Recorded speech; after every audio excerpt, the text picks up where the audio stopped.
My son screamed, "Get out! She doesn't want you here!" Right there in the middle of his wedding reception. I walked out silently, tears streaming down my face. I didn't make a scene. The very next day, the phone rang. "Mom, give me the Hamptons estate keys. We're honeymooning there." I gave him the keys with a smile that day. When they finally turned on the TV in the master bedroom, a nice video of his bride started playing on every single channel.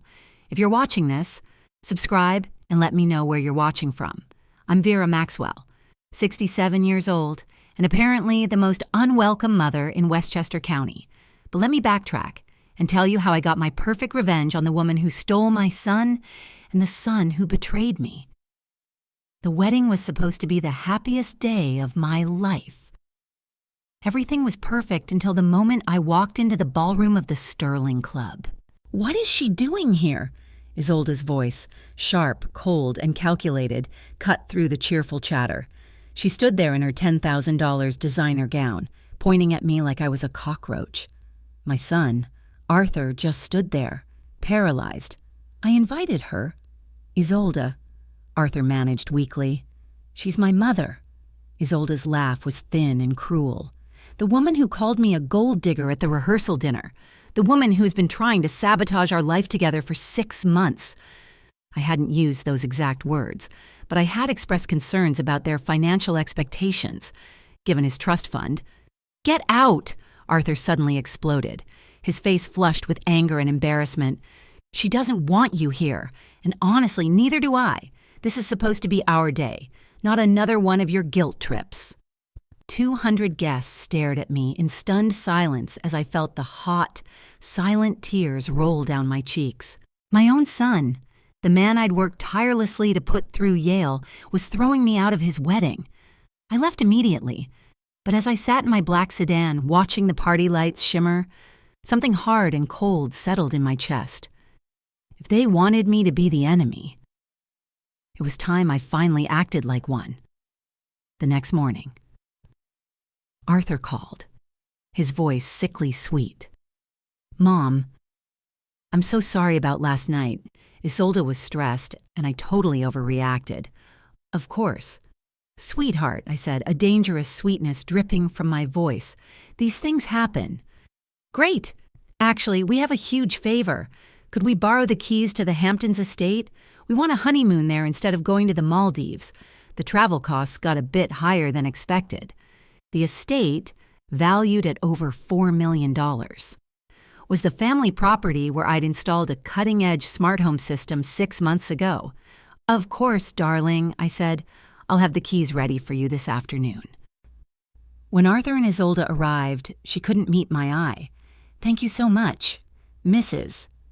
Maxwell," she chirped.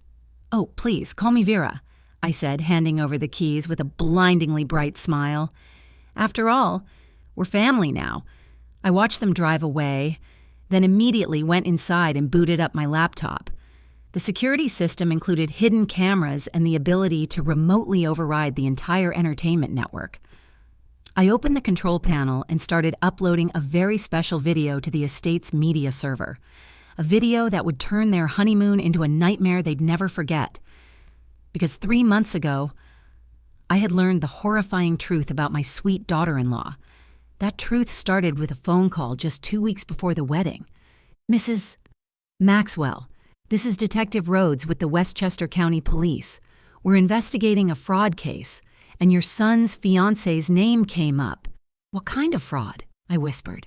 "Credit card fraud, identity theft. We believe she may have used false information under her previous name.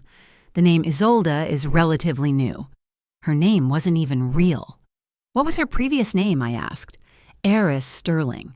She's been Eris for the past 8 years, until she legally changed it 18 months ago, right around the time she met your son." 18 months ago. Exactly when she'd shown up at the Sterling Club, Detective Rhodes explained. She ran up about $75,000 in credit card debt under her previous identity, then vanished. Her victims were mostly older, wealthy men she met through dating apps. She'd gain their trust, max out cards, then disappear. My trusting, naive son was about to marry a con artist. The police couldn't stop it. Only I could. I hired a private investigator, Jocelyn Reed, who specialized in high-stakes background checks. Within a week, Jocelyn uncovered more. "Your future daughter-in-law is quite the career woman," Jocelyn said. Eris Sterling was married twice before, both times to wealthy older men.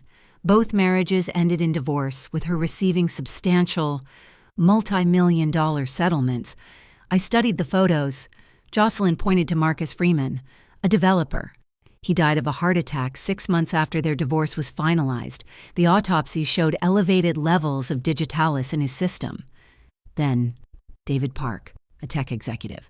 Same pattern: quick marriage, health problems, expensive divorce, and then a convenient accident. He fell down the stairs in his home and broke his neck. Finally, Jocelyn showed me the damning evidence, a video from Isolda's old cloud account where she was with another man, laughing and explicitly detailing how she planned to clean Arthur out using his father's trust money.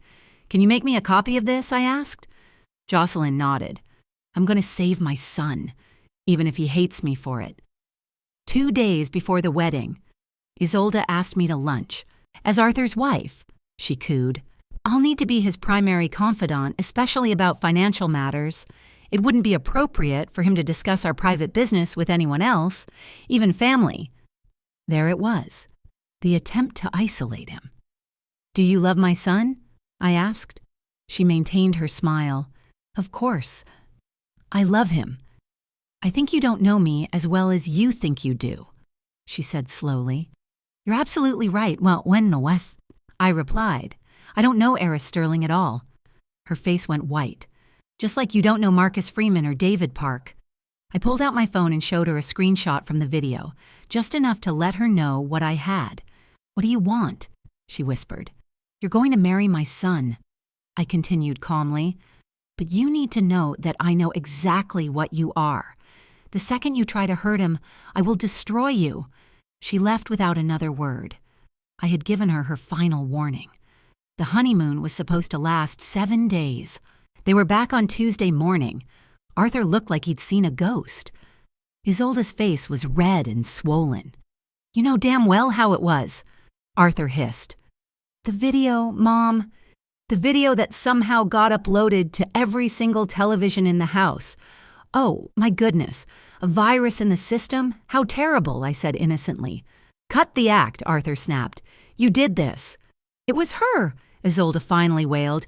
"She threatened me. She hired someone to make fake documents and fake videos." "What fake documents? What videos?" Arthur looked confused. I handed him the manila folder Jocelyn had prepared. "Perhaps these will clear things up." He tore open the file. Copies of marriage certificates, police reports, and newspaper clippings detailed her previous husband's deaths. "Isolda, why does this say your name is Eris Sterling? Why are there 2 marriage certificates? Who is David Park?" "I was going to tell you everything after we were married. I was scared you wouldn't understand." "Understand what?" Arthur's voice was ice cold now. "That you've been married twice before? That 2 men died after divorcing you?" I sat down and watched. "Mom, where did you get all this?" Arthur asked. I explained about Detective Rhodes and the fraud case. "Actually," I said gently, "she joined the Sterling Club 3 days before meeting you, right after she researched your family and found out about your father's estate." Arthur collapsed onto my couch. "Did you ever love me?" he whispered to Isolda. She paused for a long, devastating moment. "I love the life you could give me. I don't think I'm capable of loving anyone the way you mean." That was the moment his heart truly broke. "I want you out of my house," he said quietly. "It's not your house yet," she retorted. "It's still your mother's house until you inherit it, which, given the lack of a prenup, might be sooner than you think." Arthur looked at me helplessly. "Mom, what do I do?" I smiled. "First, you call your lawyer. Then you call the bank and freeze everything." Her lawyer called me, threatening lawsuits. "Does your client happen to mention that she's not actually entitled to any inheritance?" I said pleasantly. What are you talking about? He demanded. The trust my husband established when Arthur was 16, the one that specifically excludes spouses married for less than 2 years. That stopped him cold. 2 days later, Isolde was at my house again, alone and desperate. You've won. Give me $2 million, I'll disappear. I have a counterproposal, I said. You get nothing. You sign the papers accepting full responsibility for the breakdown of the marriage and you disappear anyway. Why would I agree to that? She challenged. I walked to my desk and pulled out yet another folder. Her face went white. Because Jocelyn's investigation turned up something very interesting about David Park's death. Security camera footage from a neighbor's house, showing you leaving David's home at 11:47 p.m. the night he died. Footage that clearly shows you returning at 1:23 a.m., staying for exactly 4 minutes, and then leaving again. That's impossible, she whispered. The timestamp is very clear. That footage wouldn't be enough to convict you of murder, but it would be enough to reopen the investigation. She was trapped. You really are a scary old woman, she finally said. I'm a mother protecting her child. That makes me the most dangerous thing in the world.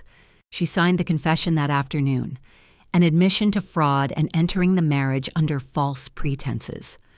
Within a week, she had filed for divorce on no-fault grounds, waiving all claims to Arthur's assets, and disappeared entirely. 6 months later, Arthur started dating again. Her name was Lumen, a pediatric nurse. Jocelyn had already run a check on her. Normal. A year later, Arthur proposed to Lumen in my backyard garden. The wedding was small, intimate, and filled with genuine joy.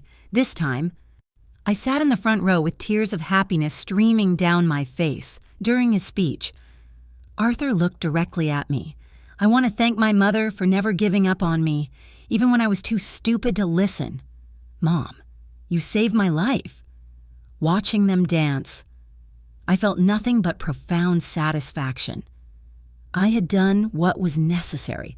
I had always thought of myself as gentle, but I discovered I was capable of being ruthless, calculating and unforgiving when my son's happiness was threatened. Sometimes the best revenge is simply ensuring that good people get the happy endings they deserve. And sometimes being a good mother means being willing to be the villain in someone else's story. I poured myself coffee and sat down with my real family.